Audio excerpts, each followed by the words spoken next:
They set up exactly 56 chairs for the funeral. I know, I counted them while everyone else cried. Karina chose silver-trimmed seats for the photos, but only 55 were filled. The empty one next to her, mine, reserved, then dismissed. She told the usher it would be too messy if I sat there, as if quietly planning a divorce while mourning her father wasn't already messy enough.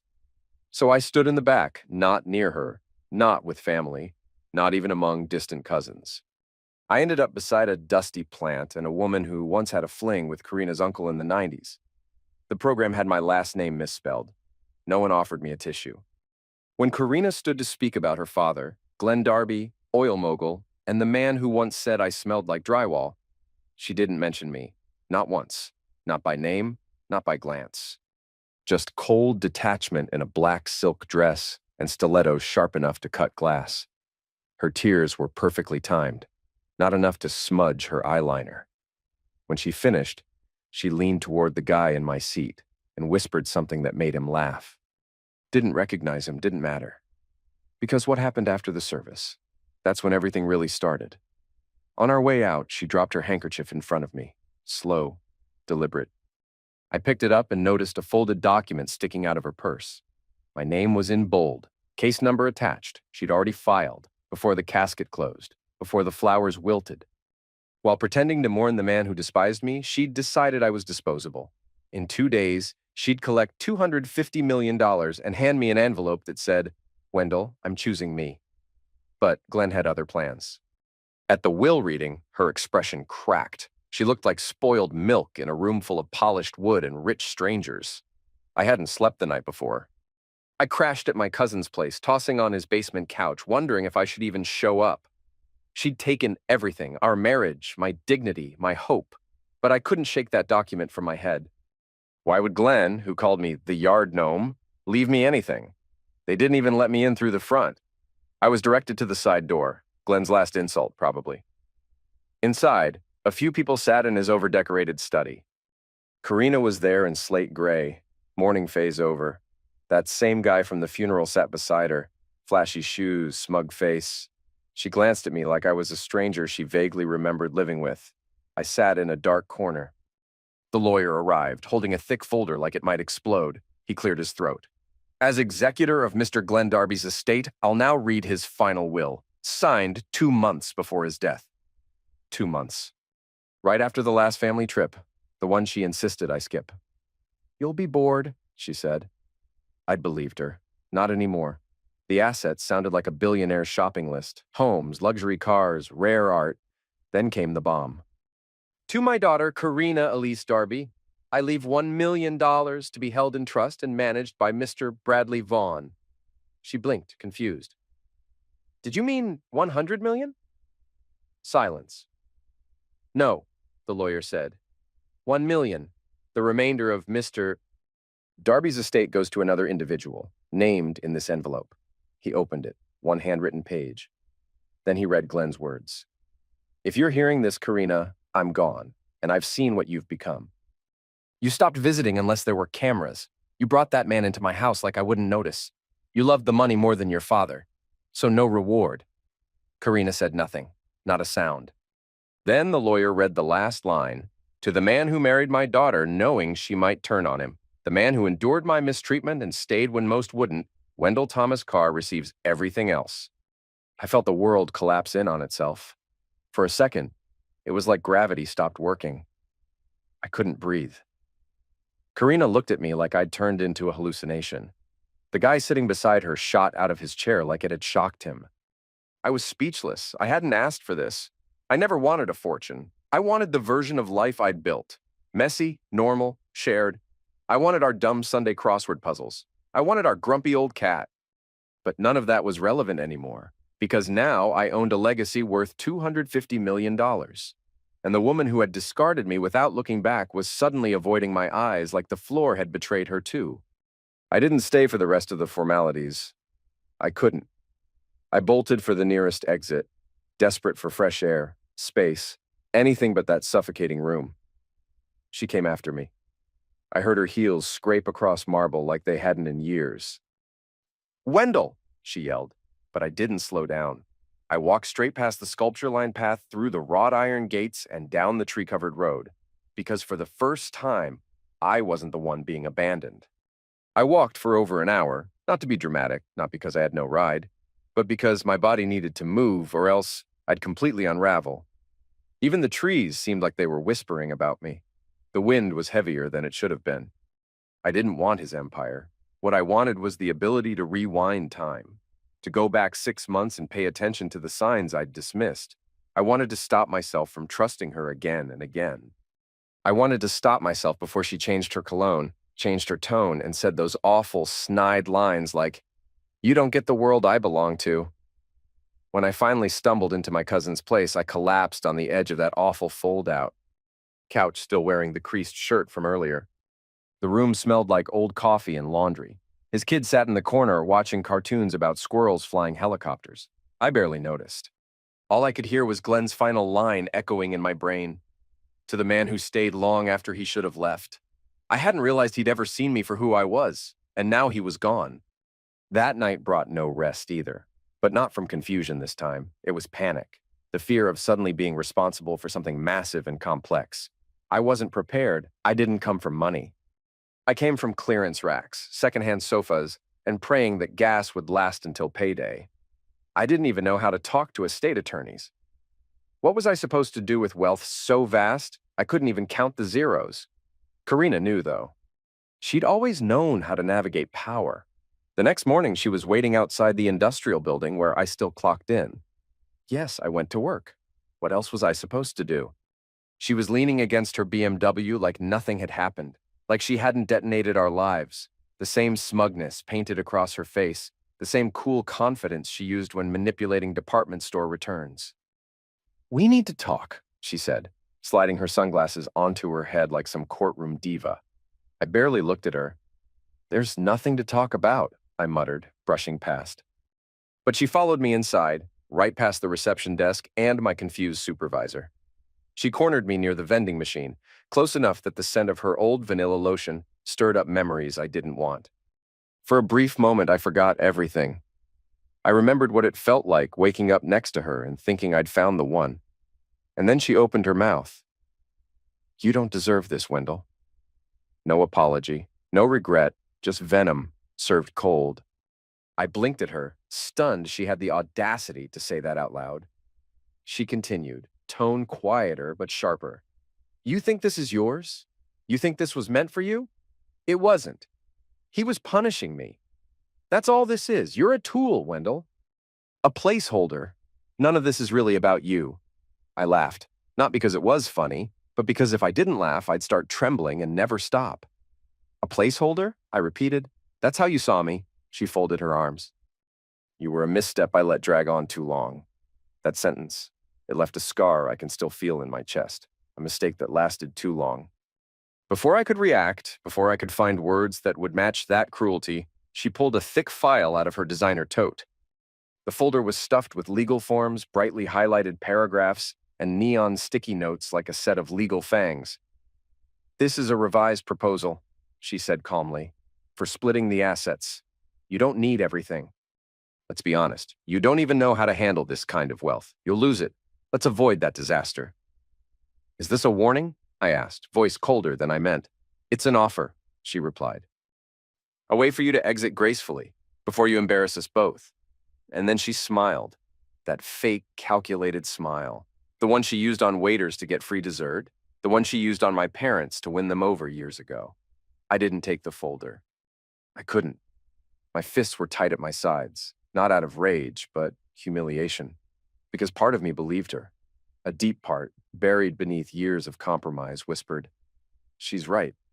You don't belong in that world." But there was another voice, too. A quiet, shaky one I'd ignored for years. It said maybe I do belong. Maybe Glenn saw something she never did. Maybe staying, when it hurt, when it was lonely, meant I was stronger than she ever realized. Maybe invisible loyalty was worth something after all. She pivoted sharply, heels clicking with that practiced confidence, still holding the folder. "You'll reach out," she called back without looking. "You always do." But this time, I didn't. Because for the first time in my life, I had something that leveled the playing field. Power. And Karina, She hadn't put her tricks away, but I wasn't playing defense anymore. By week's end, everything around me felt fake. I was still punching the time clock at the depot, still scraping the bottom of budget cereal bags in my cousin's basement, and still receiving perfectly crafted messages from Karina pretending she was doing me a favor. She didn't grovel. She never did. She negotiated like a broker at war. Her texts came polished and empty. Let's keep this civil, no need to drag things out. Think about the press. The press. As if anyone cared about the guy who once traded dryer repairs for a plate of ribs at a block party. Still, somebody was paying attention.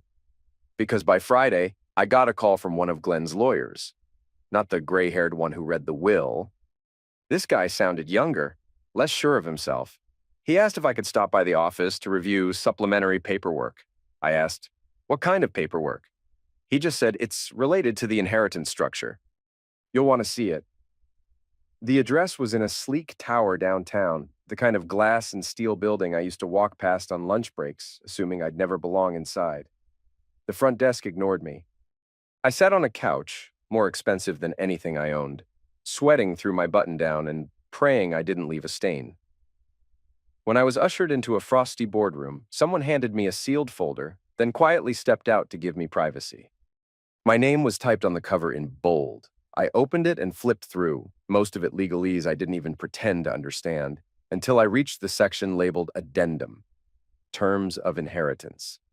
That's when I learned Glenn wasn't just petty. He was precise. His money came with a blueprint. Almost 40% of the total estate, millions, was placed in a locked trust under my name. But it wasn't automatic. There was a clause. That part of the inheritance would only activate if I remained legally divorced from Karina for a full 18 months. If I ever got back together with her, on paper or otherwise, I'd lose the whole portion. And where would it go? A dog sanctuary. For abandoned pets. I read it again and again, 3 times total. Each time with growing disbelief. Glenn had crafted a financial booby trap that punished me if I ever took her back. Not just a will, an ultimatum from beyond the grave. A loyalty test dressed as a windfall.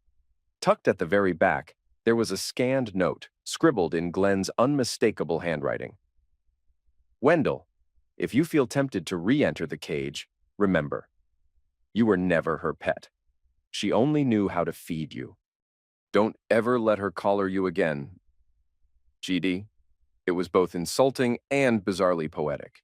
The man who once ridiculed me for folding his daughter's towels was now posthumously calling me worthy of freedom, and all I had to do was stay gone. I should have been thankful. I should have felt victorious. But I didn't. I felt sick. Because Karina had come back. Not out of love, but out of fear.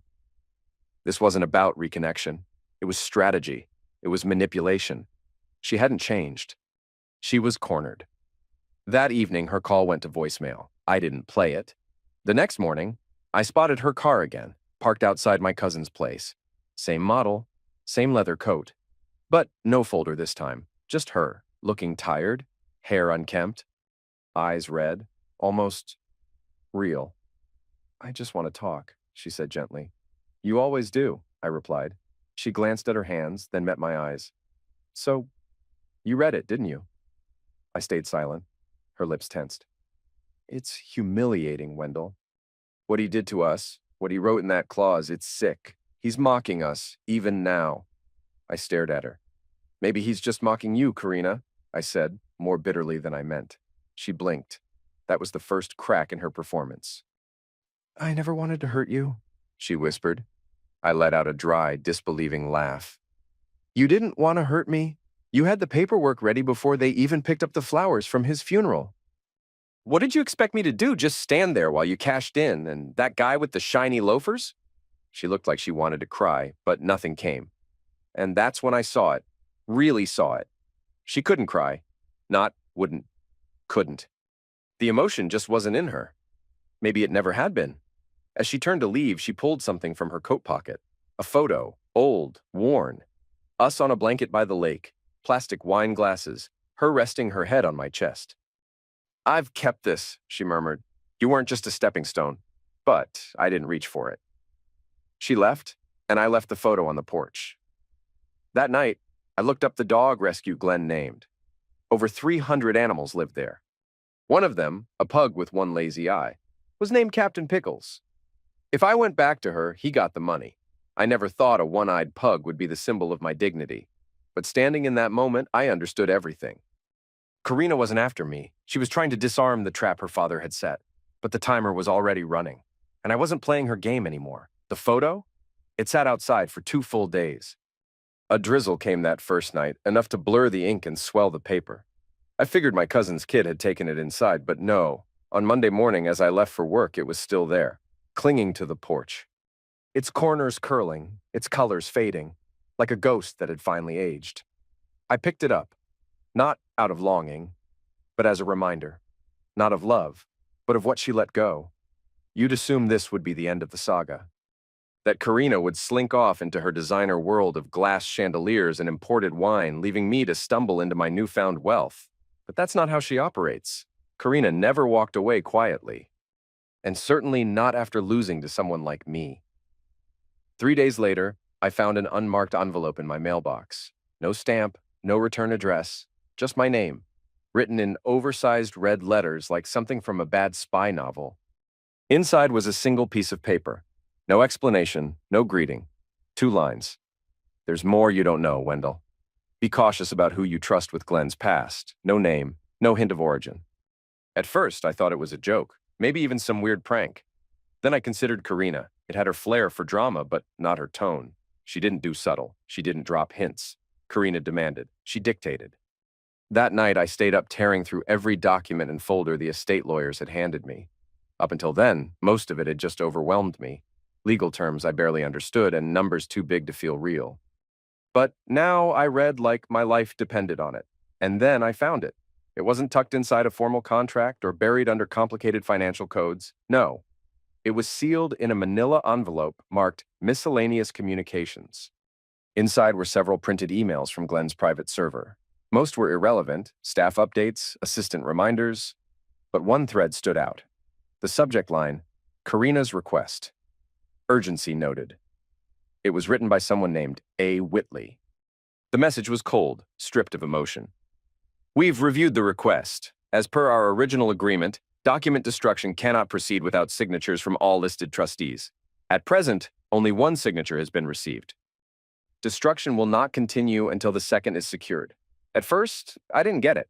Destruction? Trustees? But the email was dated just 2 weeks before Glenn passed. I scrolled to the start of the chain, and there it was. Karina had submitted a formal request to have a document eliminated.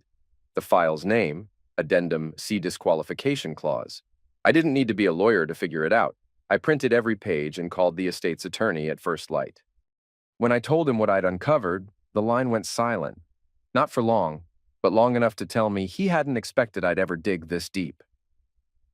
Mr. Carr, he said cautiously, those materials were reviewed after Mr. Darby's passing. The clause remains valid. As you're aware, no revisions were made to the will following his last notarized version. So she tried to have it removed, I muttered. She contacted us, yes. But the clause still stands legally. I ended the call and sat for what felt like hours, just staring into space. She hadn't just left me. She knew what her father had done. She'd known about the clause. She tried to erase it before he died. That photo she brought, the surprise visit to my job, the soft voice, the forced memories, it wasn't about reconciliation. It was about cleanup. That night, her name showed up on my screen again. I didn't pick up, but I let it go to voicemail. Her tone had changed. It was tighter, colder, controlled, but barely. She knew she was losing control. Wendell, look, this has all been horrible, but you know as well as I do, this wasn't about you. He did this to punish me. You're just a stand-in. I spent my life under his rules. I deserve part of this. You don't really want to see me suffer, do you? I listened to it twice, then saved it. Not for evidence, just to remember who she was when she thought I wasn't listening.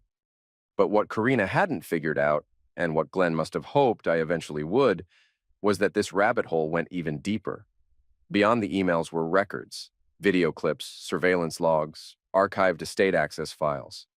And one entry caught my eye, A video file dated 3 days before Glenn's death, labeled Library July 10th. I hadn't even known there was a library on the property. Karina had always told me that part of the house was off limits. Family archives, she'd said, not for guests. It took almost a week to get access.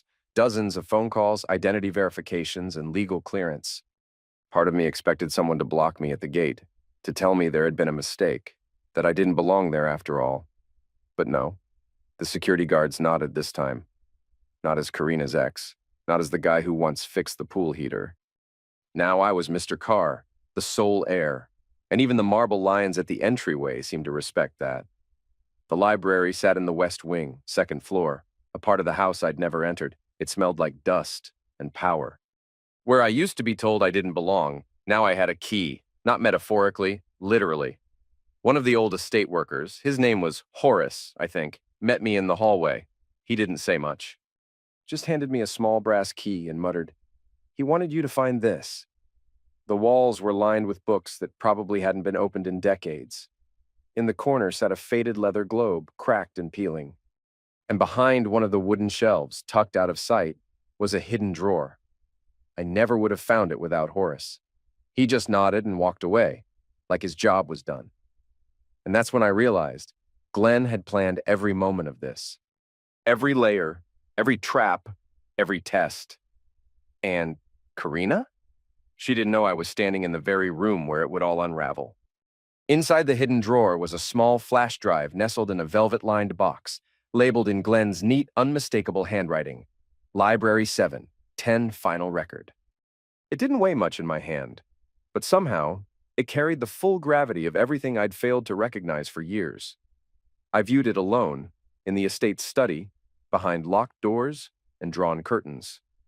The file was short, barely 5 minutes long. No background music, no editing, just unfiltered footage from a static security camera mounted above the library's fireplace. The video opened with Karina, not weeping, not grieving, not alone. She was pacing aggressively, one hand clenching her phone while the other carved the air in frustration. Across the room, Glenn sat at his desk, unmoving. His eyes didn't hold sadness, just fatigue. I leaned closer. "You don't get to do this!" Karina's voice burst through the speakers. "You think you'll die satisfied knowing you ruined me?" He didn't reply. "You're seriously giving everything to the guy who fixed your sink?" Still nothing. She stormed toward him, practically shouting now. "He's pathetic, Dad. He doesn't belong in our world. He doesn't even know how to tie a tie right. This is humiliating." Glenn finally stirred, leaning forward slightly. "You made your bed," he said, his voice even and cold. "You walked out before I was gone." "So what?" she hissed. "You were barely holding on anyway." He lifted his hand to stop her. "And yet I lived long enough to change the will." Her body froze. Her carefully controlled expression cracked. His next words came slower, like they had been rehearsed. "You thought you could play both sides. Break away clean, keep the freedom, keep the wealth, dodge responsibility. But that's not how this ends. You treated love like currency, but Wendell, he never asked for anything, not once. He never insulted me. Even when I gave him every reason to." She took a step back, face unreadable, a mess of anger and disbelief. "This isn't about care," she said at last. "It's about vengeance." "No," Glenn replied, cool as stone. "It's about preservation. I'm protecting what I built, from you." And then the screen cut to black. I sat in that silence, watching my reflection hover in the blank screen. There was no triumph, no feeling of justice, only emptiness. Because deep down, some irrational part of me still hoped she'd cared, just a little. But hearing her talk about me like I was a stain, it made things clear. She didn't lose me. She threw me away. And now the only thing she wanted was the thing she'd assumed was hers. What Karina never realized, and what Glenn had likely counted on me discovering, was that she hadn't just lost an inheritance. She'd lost her last advocate, because there was more. Tucked behind the files, beneath layers of estate records, deeds, and financial memos, I found a sealed envelope marked, "Private read only after death." Inside was a final message and a medical document. What I held wasn't just a final jab from the grave. It was a warning. I didn't open it right away. My hands shook, not from fear, from the weight of what I already knew in my gut. I've never had patience for suspense. I spoil movies for myself just to skip the tension. But this wasn't fiction, and it bore Glenn's initials. The note was handwritten, rigidly formatted in all caps. His letters were sharp, mechanical, like he'd carved them into the page. Wendell, if you're reading this, I'm gone, and you've decided not to fall back under Karina's influence. Good. She never saw your strength, but I did. This isn't a confession. It's a suspicion. I don't believe my death was entirely natural. I know my daughter. I know what she becomes when she's desperate. That sentence stopped me cold. I don't have evidence, only instinct. Before the family retreat, my health was solid. All my doctors agreed, but something changed after that weekend. Chest tightness, dizziness, weakness. She brought me some special tea, said it would cleanse me. I vomited the first night, never drank it again. I kept quiet. What father accuses his daughter of poisoning him? But Wendell, if I didn't go peacefully, promise me one thing. Don't let her leave untouched. I put the paper down and stared at the polished wood grain beneath it. This wasn't legal testimony. It wasn't even an accusation. It was a final thought from a man who had spent his entire life studying motives. I wanted to dismiss it. To say Glenn had imagined it, that grief had made him paranoid. But I couldn't. Not after watching that footage. Not after hearing her venom. Not after seeing how badly she wanted that clause gone. And then it clicked. Horace had shown me the server logs during the tour, barely mentioned them. Each entry logged who accessed which rooms and when. I ran down to the entry hall and found Horace. I asked to see the records again. He paused, his eyes narrowing. Then I showed him Glenn's letter. He didn't ask questions. He didn't hesitate. He just gave a slow nod and led me straight to the terminal. Because now, the game had changed. Glenn had left more than a will. He had left a trail, and I was finally following it. We pulled up the surveillance log for the weekend of the retreat. Glenn had made a note of Karina's movements. 6 visits to the kitchen, 2 to the guest room, once to the library, and 7 times into his private suite. All between midnight and 4 in the morning. 7 entries. 7 times she walked through that door. When I asked Horace how often guests were allowed in that part of the house, his reply was blunt. Never. Only by direct invitation. And that was all I needed to hear. I knew Glenn. He wouldn't invite Karina into his private space after midnight. Not even once, let alone 7 times. It wouldn't hold up in court. No solid proof, no case for the cops. But it was enough. Enough for me to understand her sudden interest in reconciliation. Her visits, her voicemails, they weren't born of sorrow. They came from fear. Not fear of losing a legacy. Fear that I might figure out how quickly that legacy had become available. Fear wrapped in designer perfume and insincere smiles. So I did something she never expected. I called her. She answered instantly, voice unsteady like she'd been sitting with the phone in her hand all day. Wendell? I saw the recording, I said. From the library, and I read the letter. Silence. Then, almost inaudibly, she replied, You weren't meant to find that.